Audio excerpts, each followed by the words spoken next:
जय हिंद दोस्तों, इमरजेंसी में ये वीडियो बनाना पड़ रहा है क्योंकि एक न्यूज़ आती है गेमिनी के बारे में कि इन्होंने अपने विड्रॉल को होल्ड कर दिया है। 2.8 बिलियन क्रिप्टो लेंडिंग यूनिट ने होल्ड कर दिया है विड्रॉल को। उसके बाद सीजेड बाइनेंस ट्वीट करता है कि हम किसी जेनेसिस को या फिर गेमिनी को नहीं जानते, हम रिलाय नहीं करते उस पर। इसके अलावा सिर्फ इतना ही नहीं बल्कि crypto.com के जो सीईओ हैं क्रिस ने भी सेम चीज़ बोला है। यूएसडीटी की ऑफिशियल ट्विटर आईडी से ये ट्वीट आया कि हम गेमिनी या फिर जेनेसिस में कोई हिस्सेदार नहीं है। वीडियो को समझते हैं आखिर हो क्या रहा है, क्योंकि गेमिनी छोटा मोटा एक्सचेंज नहीं बल्कि दुनिया का क्रिप्टो में टॉप 6 में आता है।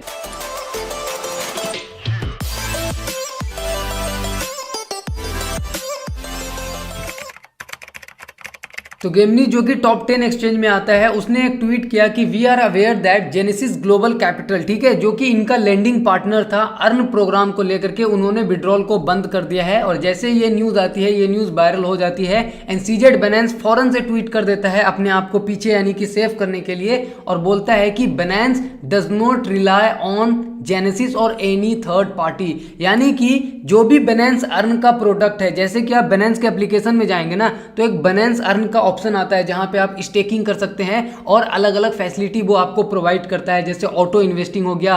तो इस तरीके की फैसिलिटी जो है लगभग सभी एक्सचेंजेस प्रोवाइड करते हैं। उसी तरीके से गेमिनी भी अर्न प्रोग्राम के थ्रू सारी चीजें प्रोवाइड करता था, लेकिन उनका जो लेंडिंग पार्टनर था जेनेसिस ग्लोबल कैपिटल, उसने विड्रॉल देना बंद कर दिया, जिसकी वजह से यह प्रॉब्लम क्रिएट हुआ। सीजेड बाइनेंस ने बोला कि जेनेसिस में हमारा कोई हिस्सेदारी नहीं है या फिर हम किसी भी थर्ड पार्टी पे रिलाय यानी कि विश्वास नहीं करते। सेम टाइम पे crypto.com के जो क्रिस हैं, इन्होंने बोला, आपको यहाँ पे दिख जाएगा, ये सीईओ हैं crypto.com के, इन्होंने बोला कि हमारे पास गेमिनी या फिर जेनेसिस का कोई एक्सपोजर नहीं है, हम उनको नहीं जानते, कोई एक्सपोजर हमारा नहीं है। इसके अलावा सिर्फ इतना ही नहीं, जो अपना यूएसडीटी है, ठीक है, इन्होंने बोला कि हमारा भी कोई एक्सपोजर नहीं था यहाँ पे।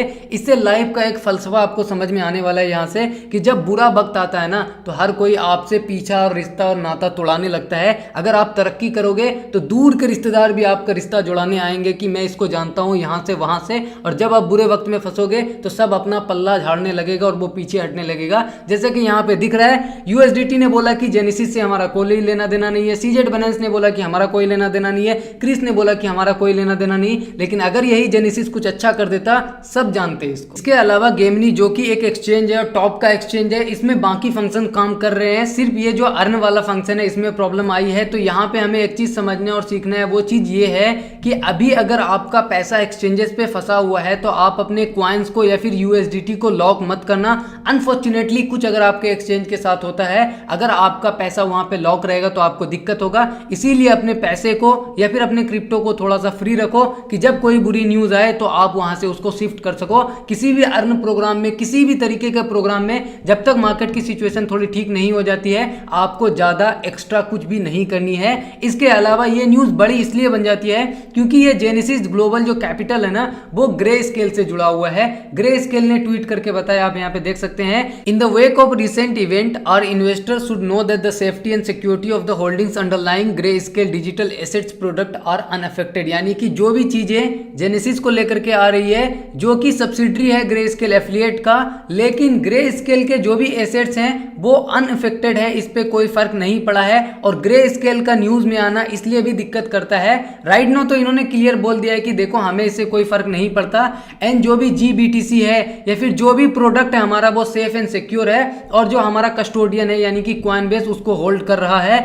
ये न्यूज बड़ी इसलिए बन जाती है क्योंकि ये जो कंपनी है ना ग्रे स्केल, ये एफटीएक्स से भी बड़ी कंपनी आप मान सकते हैं, क्योंकि इनके पास जो एयूएम है यानी कि एसेट्स अंडर मैनेजमेंट, ठीक है, वो ऑलमोस्ट 40 से 50 बिलियन डॉलर का है, जो कि एफटीएक्स का कितना था, एफटीएक्स ने ऑलमोस्ट 16 से 17 बिलियन यूजर्स ने डिपॉजिट किया था वहां पे, 16 से 17 बिलियन डॉलर, और यहाँ पे इनका जो एयूएम है वो है 40 से 50 बिलियन डॉलर। लेकिन राइट नाउ इन्होंने ट्वीट करके ये क्लियर किया है कि जो हमारा प्रोडक्ट है वो सेफ एंड सिक्योर है। जो अभी न्यूज आई है जेनेसिस का, उससे हमें कोई फर्क नहीं पड़ रहा है, एंड सारी चीजें कॉइनबेस के पास होल्ड किया हुआ है। एंड 9 सारे लोग अब कॉइनबेस के पीछे पड़ चुके हैं, कॉइनबेस से पूछ रहे हैं कि ग्रे स्केल ने जो बोला है कि आपके पास सारा चीज रखा हुआ है, क्या आपके पास है, अगर है तो आप क्लियर करो, क्योंकि ये न्यूज बड़ी बन जाती है। मैंने आपको बोला ग्रे स्केल के बारे में, ग्रे स्केल बोल रहा है कि हमारा एसेट्स कंप्लीटली फाइन है, सेफ है। अगर फाइन और सेफ है तो अच्छी बात है, अगर सेफ नहीं है तो दिक्कत इसलिए होगा क्योंकि इसने जो इनके पास जो एसेट्स ये अपने क्लाइंट का मेंटेन करते हैं, मैनेज करते हैं ना,